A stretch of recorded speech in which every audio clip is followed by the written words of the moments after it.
I'm with Yashwant Deshmukh, founder of Sea Voter Polling Agency, psephologist, political analyst, and a very well-known face on TV channels, and Pavan Varma, formerly with the Janata Dal United Party, the Trinamool Congress, a political analyst, a politician, very well-known author, diplomat. I'm Jyoti Malhotra with AwaazSouthAsia.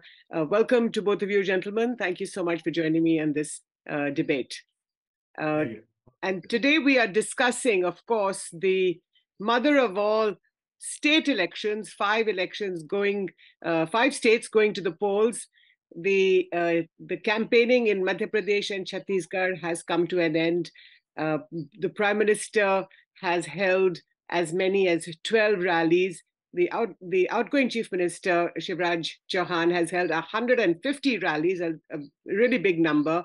Results will be out in less than 2 weeks on the 3rd of December. Your first comments, Yashwant Deshmukh, on what you see is happening in these elections and what it means for India's political scene. I think it is resonating with the larger line of analysis, which I am trying to study further more and more. That is the pro-incumbency phenomena that is now the new mantra of Indian electoral politics, if I may say so.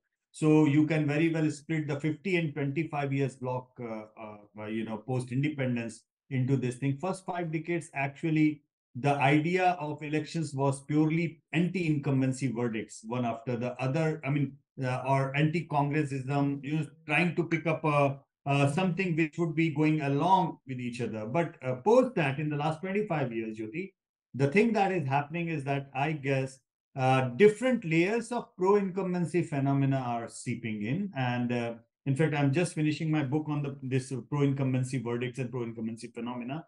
And what I could sense from that not just this thing that started with Sheila Dikshit ji. I mean, prior to that, we have had other odd examples as well. But post New Delhi phenomena, Sheila Dikshit phenomena, there seems to be a new generation of CEO stylish politicians when they are into the chair of the decision making. Somehow it is getting more and more presidential of sort, even though we are in the first past the post system. Are you saying, Yashwant, yes, Yashwant, are you saying that in these 5 state elections also there is this pro-incumbency phenomena? Exactly. And oddly enough, that even in the states where the election might result in an anti-incumbent verdict, seemingly, but there is not really an anti-incumbency on the ground. That is what is more fascinating about it. For example, in Madhya Pradesh, there is no anti-incumbency. Okay, hold your thought, Yashwant. I just want to get Pavanji's first comments and then we'll take this further. Mr. Varma, what do you think? What are your thoughts on this 5 state elections being called a semi-final going into the mother of all elections next year, of course, in the middle of 2024? Your first comments. You see, I never see assembly elections as a semi-final like in the World Cup we witnessed a day ago for the parliamentary. I think we are comparing apples and oranges. Okay. In 2018, for instance, the Congress won 3 assembly elections of important states. But in 2019, they were able to get only 52 seats. So first, we have to make that distinction. Okay. Secondly, I don't entirely disagree with Yashwantji that there is a discernible pro-incumbency factor, not necessarily because the current incumbent is the choice, the only choice of the electorate, because of the absence of an alternative, which is credible and electorally effective.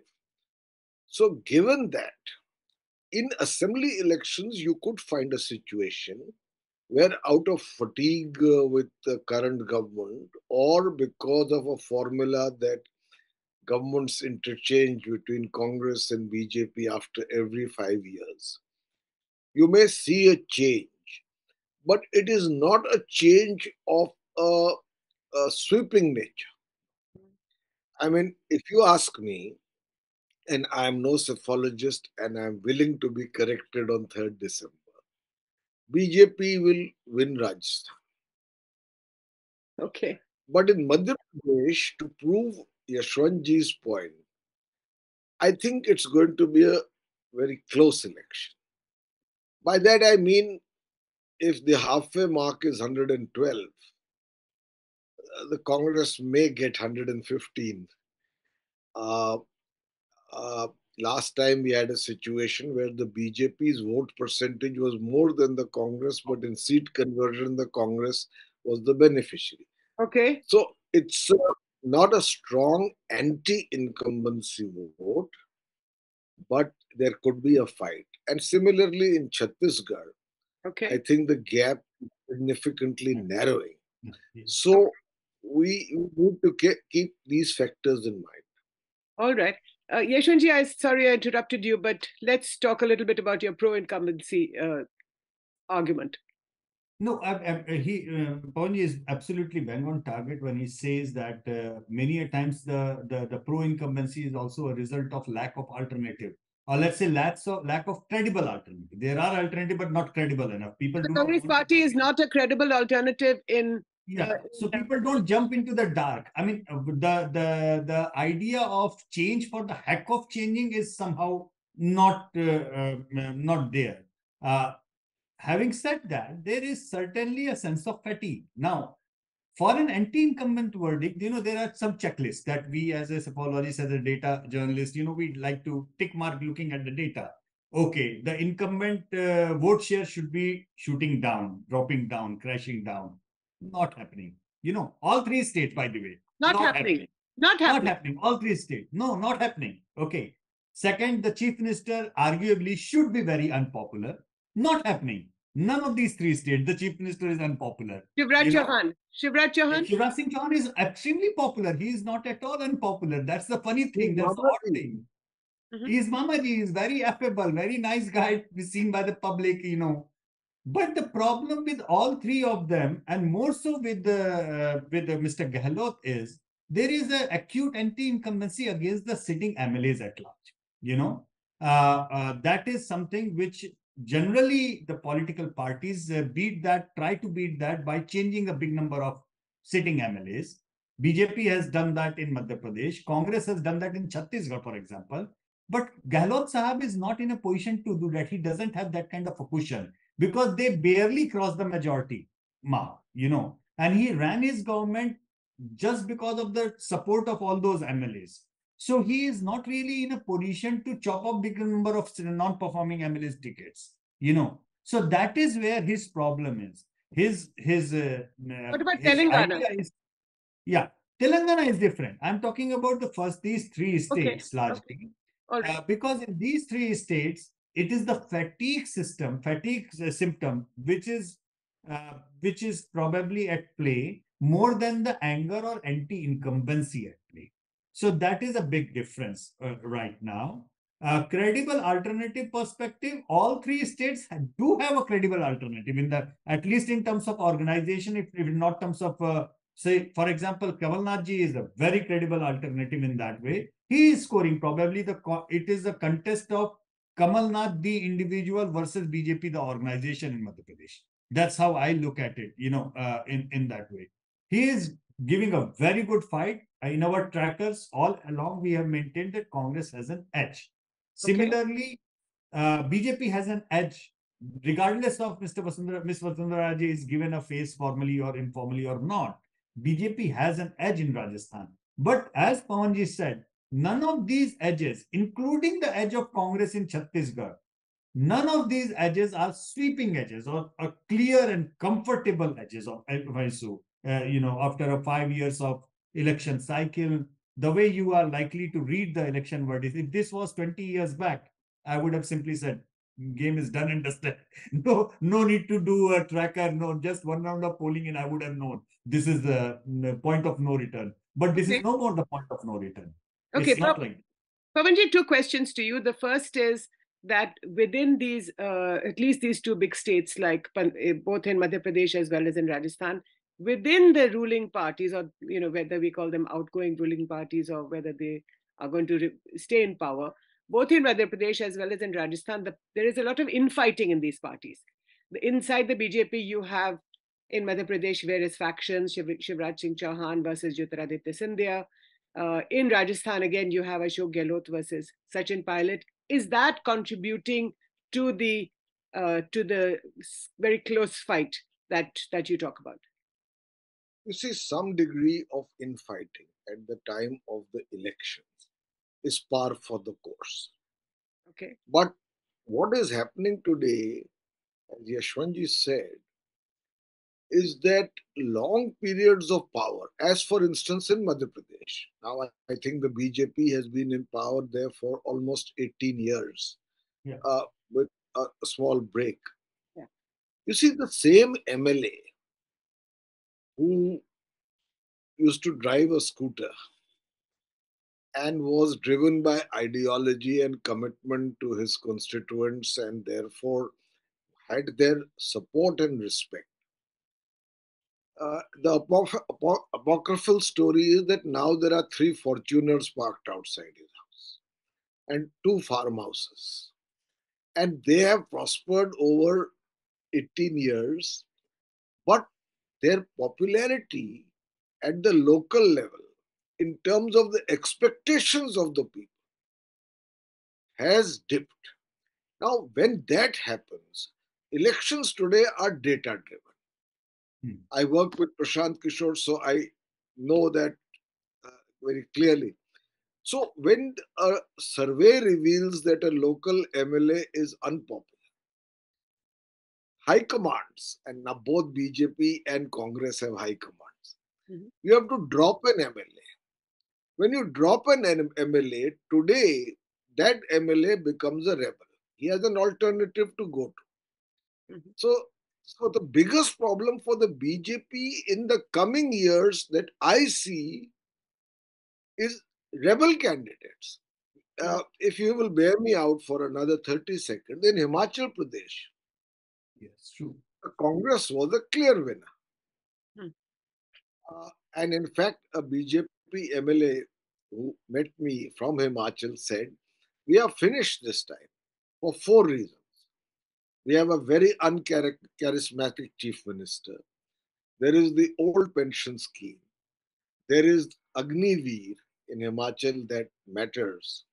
And even Rahul Gandhi is not coming to campaign in Himachal Pradesh. Yes. So, in short, they were almost prepared to accept defeat.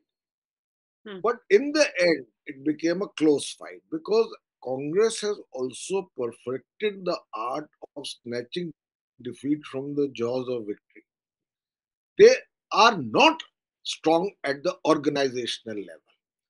The degree of leadership that you see at the top to fight against the fatigue factor does not translate into organizational vigor and rigor at the lower level. Whereas the BJP is a very organized and committed cadre. But the Congress has always been a bit like that, hasn't it? The Congress has always been a bit like that, which is that it's an umbrella party. It takes people along. I disagree, and I don't know if Yashwantji will. No, absolutely. I'm listening what you are saying. Please go ahead. I mean, you are right. I just wanted to say the same. Congress was always a consensus, mass-based party with a variety of opinions in it. But initially, and until 1984, which was the last time the Congress ever won a majority on its own, there has been a secular decline from 84. All other governments have been coalitions. The organization that existed in a very structured form, block, state level, district level, state level, chief ministers, and then high command, that has been neglected. And that has been neglected absolutely commensurate with the Congress losing its ability to win power on its own. And of course, lackluster leadership. So what is happening in Himachal, just to come back quickly to that point before Yashwantji comes in.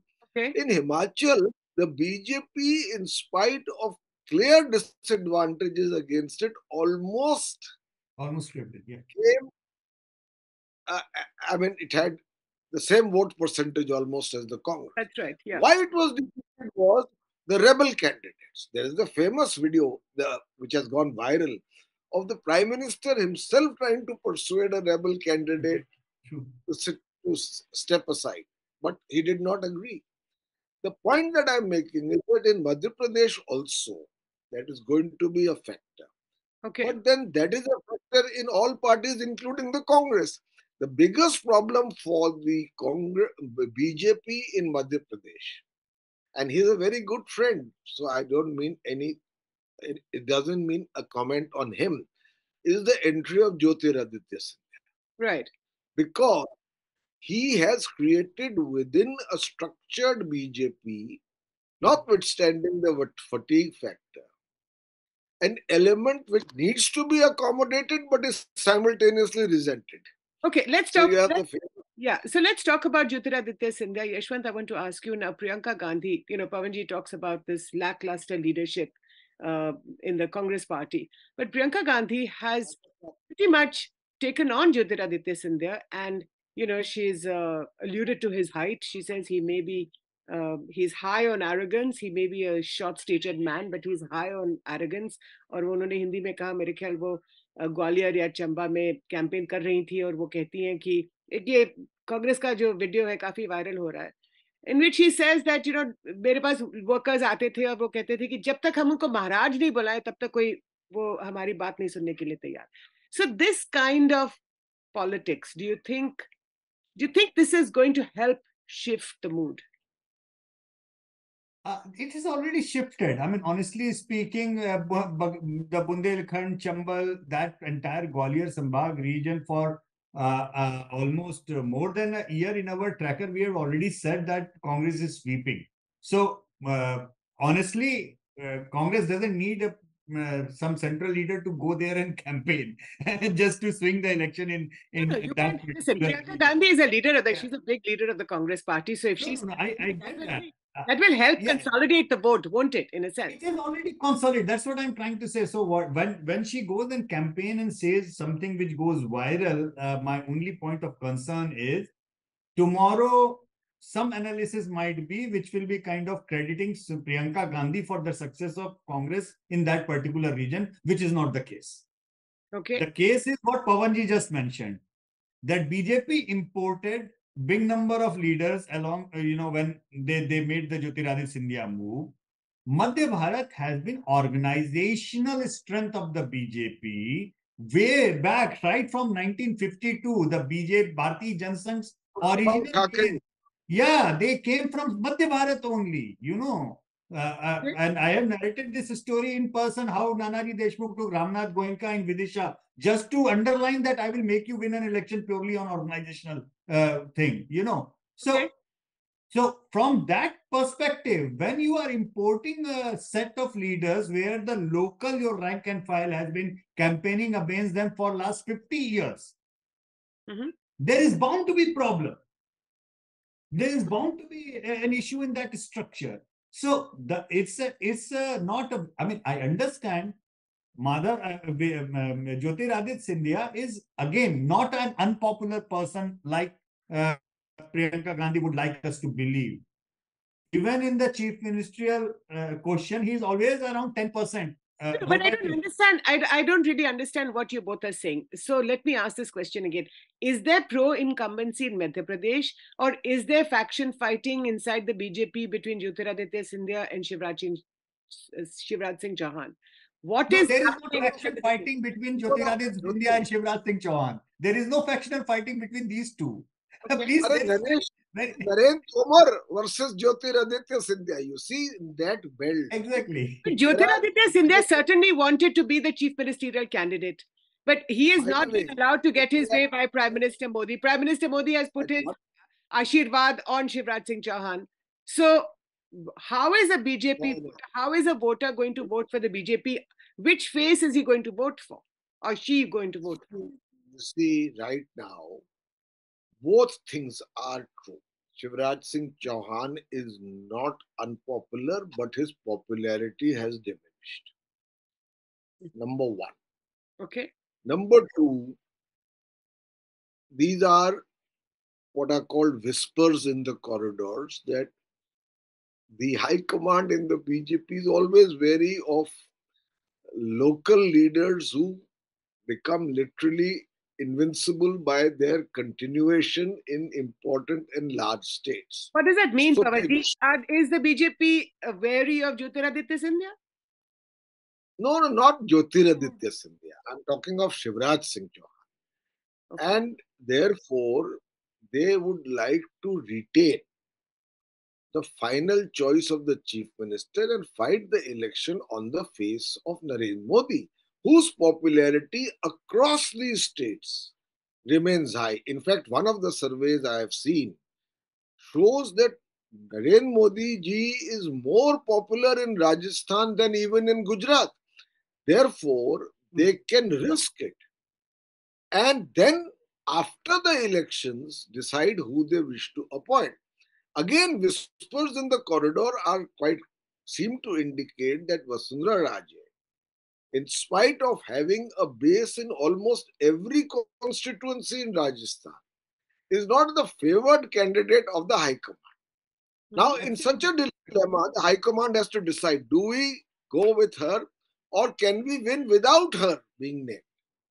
The BJP at the present seems to think that they can, in which case the options for Vasundhara also get limited, and the options for the BJP's leadership remain open at the end of the election based on the face and popularity of Narendra Modi himself. It's a formula which does not work everywhere. In Karnataka, it didn't work because it was such an inept government with such a lackluster chief minister and corruption charges which were, pervasive. Yes, and the Congress has strong local leaders. No, but so it's not that this formula works everywhere, but in these states, it will work. So explain this to me, Yashwant, that if the BJP's organization is so strong and so sharp and so edgy, then and it believes that Narendra Modi's charisma will outshine that of every other leader. So both in Madhya Pradesh and Rajasthan, it is willing to eliminate the local leadership. Am I correct in understanding that? Not eliminate. Let me rephrase that. That at the local level, or in these two states, Madhya Pradesh and Rajasthan, they're willing to marginalize, shall we say, the local leadership and then decide later. I guess that I wouldn't call it a wrong idea to prepare for a future. You groom the leaders, you try to project a leader. After all, Shivraj Singh Chauhan was groomed for almost 10, 15, 20 years when he was made the chief minister. Vasundhara Raje was groomed for almost like 20 years as the member of parliament and then given the stepping stone. But none of these leaders can claim that BJP won because of them. No. Every time the mandate was basically a party driven. When they became the first time the chief minister, party had already won. It's not they don't like local faces, despite grooming them or after grooming them, to bloom and flower and to take charge of these. No, because they did give them a 20-25 years mandate to rule and govern and do it, but they don't want to get complacent on just on that and not to keep themselves future ready. So I totally understand that it was a disaster in Karnataka, but still I would call it very brave for them to phase out Mr. Yediyurappa and try to bring in the new leadership for the next, which I genuinely believe 5 years down the lane they are going to benefit out of it. Except his son is now the chief of the BJP. Yeah, that's because they got into an alliance with JDS. So Vocaliga equation was kind of done and dusted, and they had the Lingayat. Right. Yeah, so it was their internal equationing that they had to counter with the Lingayat leadership. But they have kind of kept a very good pace on the second generation leader in Karnataka, and they will be benefited. Okay, let's come back to Rajasthan. Coming back to Rajasthan, you see, I think what Pavanji said, and correct me if I'm wrong, Pavanji, that BJP feels they can win Rajasthan purely on their organizational structure and Narendra Modi's face, which What will is the BJP's problem with Vasundhara Raje? She is the most powerful, most popular leader, certainly in Rajasthan. Why don't they want her as their chief? I think it's called a problem per se. I think it's a more likely organizational way of thinking ahead. That, if I may say so. If I look into the positive side, Okay. on the negative side, she certainly is a very strong-headed woman. She's a very leader, not a woman in that way. I mean, I'm not saying that. What does strong-headed mean, Yashwant? What does strong-headed mean? Strong-headed means that she may or may not follow an organizational line. Same is true with any chief minister who is there, like Yogi. He is a strong-headed man. You know, BJP's problem with Yogi, no matter what we say, I mean, before the last assembly election, 3 months prior to that, in January last year, there was a organizational meeting of the BJP only to discuss they wish to change Yogi or not. It is as recent as that, right? 3 months before the elections. So whenever the leaders become more important than the organization, there is bound to be a friction. However, in case of Mr. Modi, it is also the same case, but but but it is electorally paying them right now, so they are kind of keeping an eye away from that, because it is going into sync and they have a strong asset in the name of Mr. Modi. So RSS will play the RSS leadership right now is so very different from RSS leadership, which was when Atalji was the prime minister. Okay. Sudarshanji and Atalji went into friction mode purely because of so many reasons. But that was not in the case of RSS right now. They have decided they are going to take the back seat. They are going to pitch in as and when required. They will keep an eye toward a future leadership, but they will not destabilize a winner. A winning combination. They will not destabilize a winner. And with the problem with Vasundhara Raje is that it's not her problem with the BJP leadership. When she was the chief minister, there was essentially certain issues and problem with her and the organization. Very clear-cut problems. They were there. If you look into her 5 years as the chief minister, the newspaper were reams and reams about those issues and problems at that point of time. So that is not the case with Shivraj, because Shivraj Singh Chauhan is an organizational rank and file person. Okay, let me come to you, Pavanji. The two questions that I have for you. The first is the Congress party so divided? You talked about a lackluster leadership earlier. Now, would you agree that both Priyanka Gandhi and Rahul Gandhi, do you think that they are able to provide a leadership to the Congress party at this point?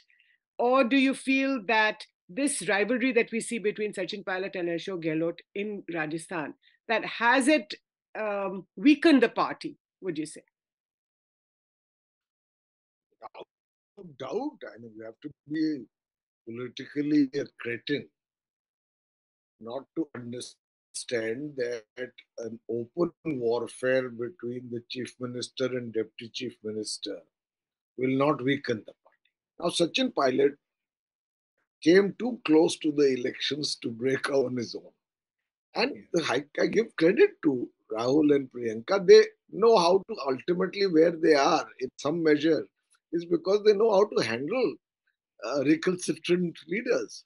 So Sachin was kept up on promises made for the future until it was too late for him to do anything on his own, and therefore he has no option but to unite and fight an election, which he knows he may lose, but he's still young, and in the long run, perhaps there is a chance for him to emerge in Rajasthan. Because again, our survey shows that on a personal basis, I'm not talking of party, Sachin Pilot has almost a 30% support in Rajasthan as an individual leader. But at this moment, these rivalries how they play out, not on the surface, but at the subterranean level, is something that needs to be watched.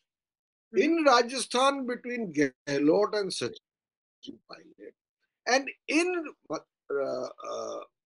Rajasthan, in the manner in which Vasundhara Raje's supporters play a role in fully supporting or less than fully supporting the party, in the light of the fact that they believe their leader has been marginalized. You see, in any election, Jyoti and Yashwantji will bear me out, when it is two sides of the same coin, it also depends on how both support each other. I mean, in Bihar, the JDU voters transfer themselves to the RJD, but the RJD's voters but listen, transfer themselves to the.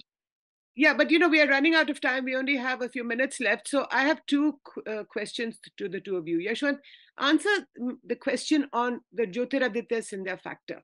How is he going to shape this election at all? And is there a contest between him and Shivraj Singh Chauhan? No, not at all. I don't think that he stands any chance if you have to, compare him and Shivraj in terms of whom the RSS is going to pick if they are given the chance as a leader. No, not at all. I mean, yes, he is a good asset, but somehow when you do, as in business, you say when you go for a merge and acquisition or an acquisition, along with the new company, a lot of problematic liabilities also come in. So BJP has acquired an asset, but along with that company, a lot of liabilities have also come at it. And this election, that is what is creating a problem for them. Shivraj Singh Chauhan remains popular. He is an asset for the BJP. BJP understand, leadership also understand that, but they don't know how to manage the future preparation and the current and the transition, and let not lose Shivraj Singh Chauhan as well. Somehow this has got into a catch-22 situation for them, but he remains popular. He is not at all unpopular. Same is with the case of Mr. Gehlot. After the factions came together, his numbers have gone up. That's why he is in the race. Otherwise, it would have been a one-sided election in Rajasthan. I think Pawanji made it a point that a very good point about how the Congress has actually off late handled the warring factions. They managed Siddharamaiah and D.K. Shivkumar very well. And they also managed, even in Chhattisgarh, T.S. Singh Dev, they stitched in just in time before it could have gone out of, in that way. So these are the things which have worked so far better for the Congress. Where Congress is lacking as actually a meltdown of the infrastructure and the self-conviction that they can win. And that is what is harming them in Telangana. Telangana is ripe for change, but it is Congress's own inability to see that they can actually come in power that is stopping them right below, in that way. On the third, you might see a very good contest in Telangana, but I'm not sure that Congresses can actually cross the line. That's a problem. But Pavanji, let me ask you about the Vasundhara Raje factor. So let me ask you again. Let me say that. Why is the BJP not supporting Vasundhara Raje, although she remains the most popular leader in Rajasthan? No, I have already explained this. They cannot exclude her. They are a very organized. And you said that the BJP is winning Rajasthan. Is it because of Vasundhara Raje or despite her? No, it is winning Rajasthan on its own, banking on the support and cooperation of Vasundhara Raje, whose options at this stage are very limited. However, Vasundhara Raje, the BJP, to my knowledge, had 3 surveys done in Rajasthan. And each of them showed that Vasundhara Raje cannot be axed. She is needed. But every high command has its insecurities. And Vasundhara Raje is the kind of person who's perhaps not a complete yes person. She has a mind of her own. Exactly. Often she is not as obsequious as many other leaders are, or as half the cabinet in the Modi government is. So what happens is that even high commands are insecure. And as far as Jyotiraditya Scindia, since you asked about the Madhya Pradesh equation, you see, Jyoti is a friend and a very competent minister. In fact, I always have believed, and once I worked on this basis Pavanji, with we're him, running out of time, so just to warn you. I'm just finished. He could have become chief minister if he tried with his own organization. True. Like But Sachin. it was a more difficult proposition, and he did not opt for it at that time, being cornered by Digvijay and Kamalnath. Okay. But Jyotiraditya Scindia has hit a glass ceiling because BJP में ये कहते हैं जो अपना नहीं हो सका वो हमारा क्या, and you have to come through the alma mater. If you are not from RSS and have grown with the organization, you will reach a certain level. Yeah. But it's difficult to go beyond it. So there are limitations to Jyotiraditya's ambitions within the BJP. Despite the fact that his grandmother was a card-carrying member of the RSS. But I will have to leave it here, ladies and gentlemen, and all of you watching this very fascinating discussion between Pavan Varma and Yashwant Deshmukh. Thank you both so much for joining me on Awaaz South Asia. Thank you again.